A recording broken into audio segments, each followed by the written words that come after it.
et siin on vist ainuke maal või 2 maali on siin seina peal. Aga loodame, et need tulevad kunagi siia saali tagasi. Üks selline maal oli, kus inimene oli niiviisi, et ta kiitis nagu ujumaalalt. Pea oli püsti ja pilved olid talle siia nagu kaelast saati ja nägu oli nagu päikeses ära käes. Ja siis olid 2 inimest, kes olid nagu pead norgus ja kohe oli näha, et pilv oli pea kohal nendel. Ehk siis kui pead norgus hoida, siis oledki nagu uued pilve all, onju. Ja kui loodad nagu kõrgema peale, siis oledki päikese käes, et paned pea püsti.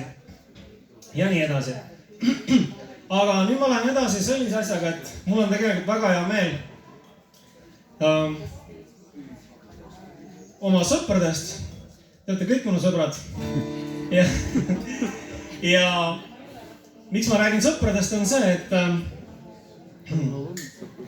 ma olen seda mitu korda maininud ka, et kunagi, kui ma ei käinud kirikus, siis ma sõitsin maalt linna kooli bussiga ja tee peale jääb püha kiriku peatus või bussipeatus ja püha kirik.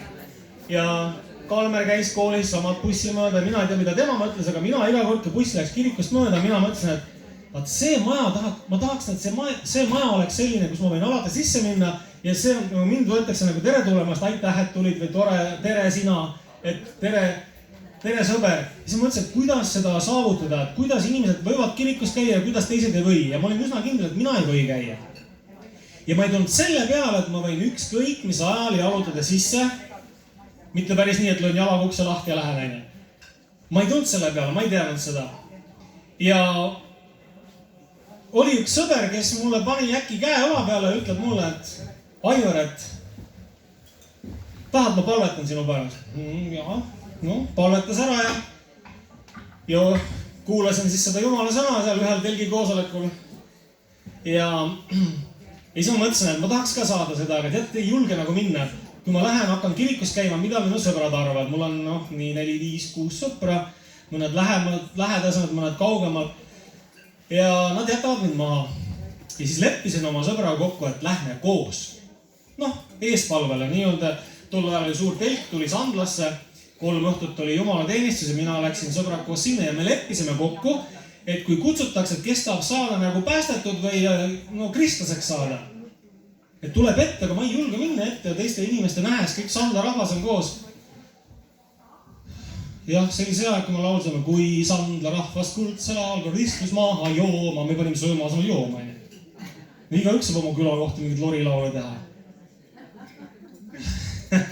Aga seal oli tõeline jook seal telgis. Ja istusin ühe inimese kõrvale, kellega ma olin ka nii-öelda kaua aega koos olnud. Tema võttis napsu ja kõik selline ja suits oli ka ambus ja tema on kristlane. Tema on suits maha jäänud, jook maha jäänud ja tahab panna kätt mu õlale ja palvetada minu pärast. Siis mõtlesin, ma tahaks ka seda, mis temal on. Ma tahaks ka, aga ma ei julge. Ja sõbraga leppisin kokku, kui koosolek hakkas lõppema, kutsuti ette. Ma vaatan selja taha, sõber istub minu selja taga. Ma näitasin peaga, et lähme. Tema raputab pead nii. Aga see oli viimane koosolek. Homselt enam ei olnud. Koosolek. Ma näitan teist korda peaga, lähme. Tema raputab pead. Ma olin täitsa üksi. Ja mõtlesin, mida ma teen. Ma lähen välja. Ei ole. Ma vaatasin uuesti tagasi. Andrei oli tema nimi. Andreid enam polnud. Andreid polnud. Ta oli telgist välja läinud. Ja ma olin siis selle suure rahva hulga seas ja jälle kutsutakse ette, kes tahab saada kristlaseks, tulgu ette ja ma mõtlesin, ma lähen välja. Tõusin püsti, väga tore ja veel mõni tõusis püsti. Ma olin nagu kivikuju.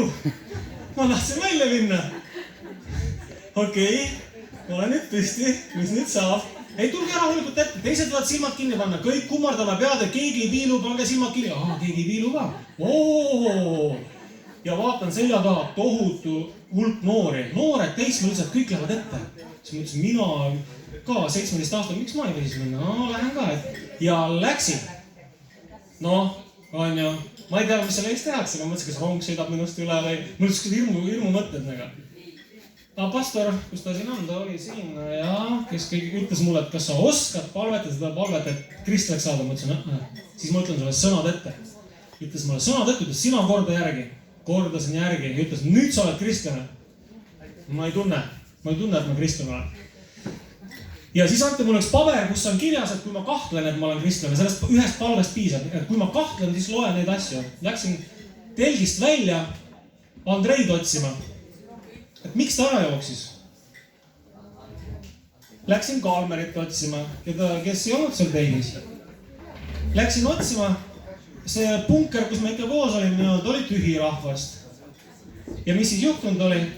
Nad läksid sutukõrtsu Aivari matustele. Mina mõtlesin, et ma olen saanud nagu topelt elavaks inimeseks, aga nad läksid mind maha matma. Ma ei tea, kes selle välja mõtles selle. Igal juhul nad läksid kärakat võtma, et matame selle Aivar maha, ta läks meie seltsist ära. Ja see, kes lubas muga kaasa ette tulla, kellele ma peaga näitasin, tema ka.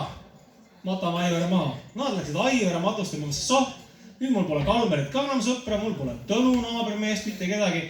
Ja kui ma siia kiriks tulin, siin oli 2 Tõnu, siin oli Kalmer tuli ka järgi ja nii see riburada pidi hakkas tulema. Tegelikult nagu siis ma tundsin, ahaa, et saatan, sa oled igavene valetaja. Ei, ma ei jää sõprast ilma. No tohutult palju, no mul ainult 2 vend oli, mul on nüüd õed ka. Enne mul oli 2 vend, nüüd on õed ka. Nii, ma ei räägi rohkem, võtame järgmise laulu.